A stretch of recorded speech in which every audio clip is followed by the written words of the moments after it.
Halo semuanya, salam kenal, nama saya Jennifer Ken Kurniawan dan selamat datang di video saya. Di dalam video ini, saya akan menganalisis sebuah buku biografi tentang Muhammad Hatta yang berjudul Hatta, Jejak yang Melampaui Zaman. Muhammad Hatta tentu bukan nama tokoh pahlawan yang asing lagi. Ia telah terbit di setiap buku sejarah yang kita pelajari di sekolah yang menceritakan perjuangannya untuk membantu kemerdekaan bangsa Indonesia dan posisinya sebagai wakil presiden pertama di Indonesia. Akan tetapi, banyak dari kita yang tidak tahu lebih tentang pahlawan nasional kita ini. Sebab itulah mengapa saya membaca dan menganalisis buku Hatta, Jejak yang Melampaui Zaman, yang menceritakan lebih dalam tentang kehidupan tokoh pahlawan yang sederhana tetapi memiliki pemikiran yang cerdas dan tajam. Buku ini pertama kali diterbitkan oleh Perpustakaan Populer Gramedia atau bisa disingkat sebagai KPG pada bulan September 2010 dan memiliki beberapa penulis yang dinamakan Tim Buku Tempo. Buku ini merupakan bagian dari seri buku Tempo, Bapak Bangsa, dan memiliki jumlah halaman sebanyak 172.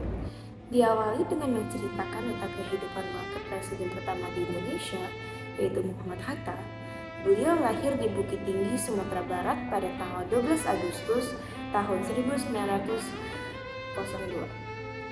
Sebab Hatta dibesarkan di dalam keluarga yang pemuka agama dan saudagar, hal ini membentuknya untuk menjadi seorang individu yang religius. Hal tersebut dapat kita lihat di dalam halaman 9 di dalam buku biografinya. Di sini pula Saleha dan suaminya, Muhammad Dijamil, mempertautkan bayi itu dengan tanahnya, dengan garis darah sebuah keluarga terpandang. Hatta memang lahir dari perpaduan dua keluarga terkemuka, pemuka agama dan saudagar. Tidak hanya latar belakangnya, tetapi buku ini juga menceritakan awal mulanya kesadaran politik Hatta dimulai. Hal tersebut terjadi saat ia melihat sebuah ketidakadilan terjadi saat kakeknya Rais telah ditangkap karena telah mengkritik seorang pejabat Belanda yang sedang melakukan tindakan yang senonoh. Sebab karena itu, Hatta merasa terkesan oleh kakeknya. Peristiwa ini dapat kita lihat di dalam buku pada halaman 12. Persentuhannya terhadap ketidakadilan yang ditebarkan oleh kolonial Belanda sudah bermula dari peristiwa-peristiwa dalam keluarganya saat dia masih kanak-kanak dan bersekolah di sekolah dasar Belanda di Bukit Tinggi. Kerabat kakeknya, Rais, ditangkap oleh pemerintah karena mengkritik seorang pejabat Belanda yang melakukan perbuatan tidak senonoh dalam surat kabar utusan Melayu. Hatta amat terkesan oleh sikap kerabat kakeknya ketika itu. Buku ini sangat menarik perhatian para publik karena cara penulisannya yang berbeda dari buku-buku biografi pahlawan pada umumnya. Teks dalam buku biografi ini ditulis dengan cara yang detail dan emosional, membuat para pembaca dapat merasakan dan membayangkan dengan jelas kisah-kisah yang diceritakan. Tidak hanya itu, tapi buku ini menampilkan kisah-kisah berdasarkan hasil para wartawan Tempo.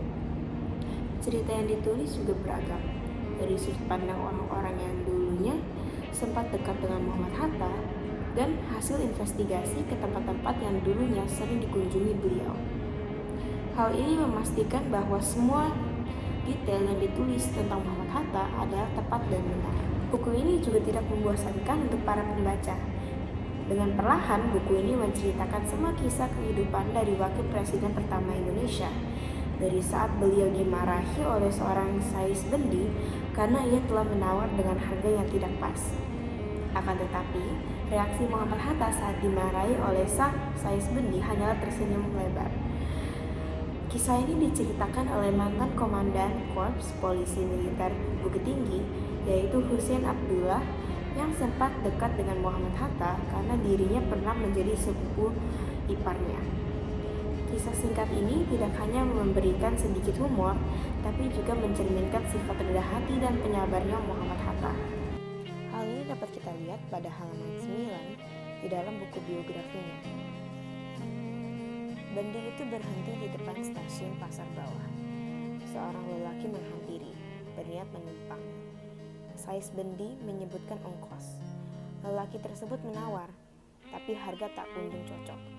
Tak sabar meladeni, Sais itu menghardik dengan suara keras. Kalau tidak punya uang, jangan naik Bendi, jalan kaki saja. Calon penumpang itu, Wakil Presiden Republik Indonesia Muhammad Hatta, hanya tersenyum sembari berlalu. Cuplikan kisah 55 silam ini dituturkan kepada Tempo oleh Hussein Abdullah, bekas Komandan Korps Polisi Militer Bukit Tinggi. Buku ini juga berhasil dalam penyusunan tempo yang pas, tidak terasa terlalu cepat dan berhasil menjelaskan setiap detail pada kisah-kisahnya, tetapi tidak terlalu lama sehingga membuat para pembaca merasa bosan. Setiap halaman yang dibaca membuat para pembaca lebih mengerti tentang bagaimana kejadian-kejadian di kehidupannya. Muhammad Hatta mengefek cara berpikirnya. Banyak kisah-kisah unik di dalam buku ini, seperti bagaimana Muhammad Hatta dan Bung Karno adalah sahabat, akan tetapi Hatta menjadi pengkritik terbesar temannya, atau cerita tentang kehidupan keluarganya Muhammad Hatta serta anak-anak angkatnya. Tentu tokoh dalam biografi ini yang paling menginspirasi adalah Muhammad Hatta, dan ada banyak sifat yang patut kita tiru dan implementasikan di dalam kehidupan sehari-hari kita. Sifatnya yang jujur dan adil patut kita contoh, karena dirinya adalah tokoh pemimpin yang menegaskan kepentingannya anti korupsi dalam pemerintahan.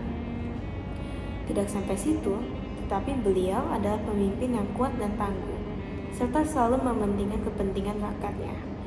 Cara pemikiran ini harus kita gunakan jika suatu saat nanti kita telah dipercaya untuk menjadi posisi pemimpin. Sikap disiplinnya juga menjadi salah satu hal yang bisa kita contoh dari dirinya. Sebab karena sifatnya yang disiplin, waktu yang Muhammad Hatta gunakan menjadi efisien.